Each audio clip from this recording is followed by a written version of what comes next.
Գյուրջան Կասկադ, հասանելի բնակարաններ 65 ամիս մարման ժամկետով։ Պարոն վարչապետ, այս տարվա հունվարի 14-ին, փետրվարի 26-ին, ապրիլի 2-ին, ապրիլի 14-ին ունեցանք զինծառայողների մահվան դեպքեր։ Պարոն վարչապետ, որտեղ եք տեսնում համակարգային բացերը եւ ինչն է ձախողում խաղաղ պայմաններում ծառայության կազմակերպման ընթացքում։ Ինչ կոնկրետ քայլեր են նախատեսվում ձեռնարկել եւ արդյոք հնարավոր է, եթե անվտանգության նկատառումները թույլ տան, դիրքերում, զորամասերում տեսահսկման լայնածավալ սարքեր կամ համակարգեր տեղադրվեն, հատկապես բռնության կամ ինքնասպանության դրդման դեպքերը կանխելու, վախենում կանխելու նպատակով։ Եվ երկրորդ հարցը, պարոն վարչապետ, վերջին օրերին ակտիվ շփումներ ենք տեսնում, ազգային ժողովի նախագահը Ստամբուլ այցելեց, փոխարկորձ նախարարը եղավ Անտալիայում, մասնակցեց դիվանագիտական ֆորումին, հանդիպումներ եղան թե թուրք, թե ադրբեջանցի գործընկերների հետ, եւ այս ֆոնին կարող եք հստակ ասել ներողություն, հայ-թուրքական սահմանի բացման եւ հայ-ադրբեջանական խաղաղության համաձայնեցման մասով իրականում ինչ փուլում ենք եւ կա կոնկրետ ժամկետ կամ քաղաքական պայմանավորվածություն, թե գործընթացը դեռ կախված է լրացուցիչ նախապայմաններից։ Շնորհակալություն։ Ես կարծում եմ, որ վաղուց ժամանակն է, որ Հայաստանյան եւ ադրբեջանցի եւ թուրք պաշտոնյաների շփումները մեզ համար լինեն աշխատանքային առօրյա գործունեության այդ ընդհանուր ընկալման մեջ, ինչ վերաբերում է process-ներին, նոր բան չկա ասելու, ինչ որ նախկինում ասել եմ, այդ տրամաբանության մեջ են, բայց կա նաև այն, որ ամենօրյա աշխատանք է տեղի ունենում, մենք փորձում ենք հնարավորություններ գտնել, նաև տարբեր ուղղություններով զարգացնելու հարաբերություններ, եթե չեմ սխալվում, թուրքական ավիաընկերությունները սկսել են թռիչքներ Հայաստանի Հանրապետություն եւ ուզում եմ ասել, որ օրինակ այդ պայմանավորվածությունը մենք ձեռք ենք բերել Չինաստանում Թուրքիայի նախագահի հետ ունեցած հանդիպման ժամանակ, երբ որ ինքը ասաց, որ եթե Հայաստան դեմ չի, թուրքական ավիաուղիները կարող են Երևան թռիչքներ իրականացնել, մենք հույս ունենք, որ առաջիկայում նաև Գյումրի օդանավակայան թռիչքներ կիրականացվեն թուրքական ավիաընկերություններից որևէ մեկի կողմից եւ process-ը գնում է եւ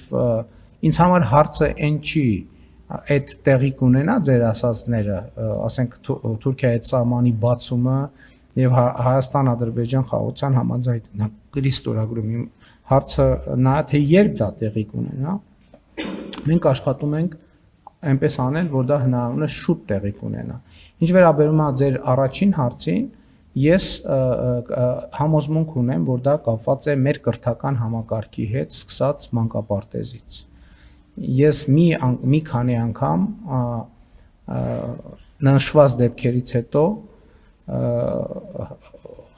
աշխատանքային խոսակցություն եմ ունեցել կրթության, գիտության, մշակույթի եւ սպորտի նախարարի հետ, ասելով, որ մենք պետք է առանձնահատուկ ուշադրություն դարձնենք մեր երեխաների հոգեբանական դիմակայունությանը, որովհետեւ ինձ համար, երբ որ ես դեպքերի մեջ փորձում եմ խորանալ, ես ուղղակի սարսափում եմ այն մտքից, թե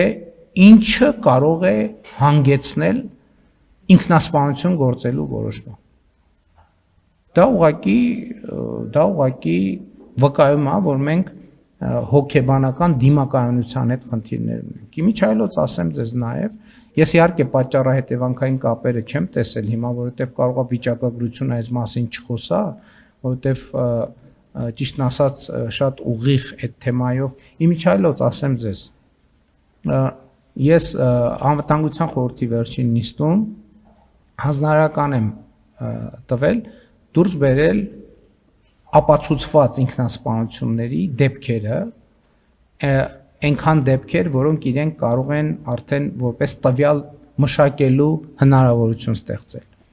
եւ տեսնել, թե արդյոք կան ինչ-որ կրկնվող հատկանիշներ, ինչ-որ մի բան, պատկերացրեք գաղափարը ինչի մեջ է, ենթադրենք X թվով ինքնասպանություն, կա ինչ-որ հատկանիշ, որ բոլոր ինքնասպանություն գործած մեր սիրելի զինվորների կյանքում նույնն է։ Ասենք օրինակ, չգիտեմ, ինչ օրինակ բերեմ, ուզում եմ ուղղակի միտքը հասկանալի լինի։ Ինչ որ ընդհանրություններ։ սկսած ընտանեկան վիճակից, ամենատար ինչը կա, մանավանդ արհեստական, եթե մենք ինֆորմացիան ամբողջությամբ ներբեռնենք չէ, արտաբեռնենք, ներբեռները, հա? Վերբեռնենք։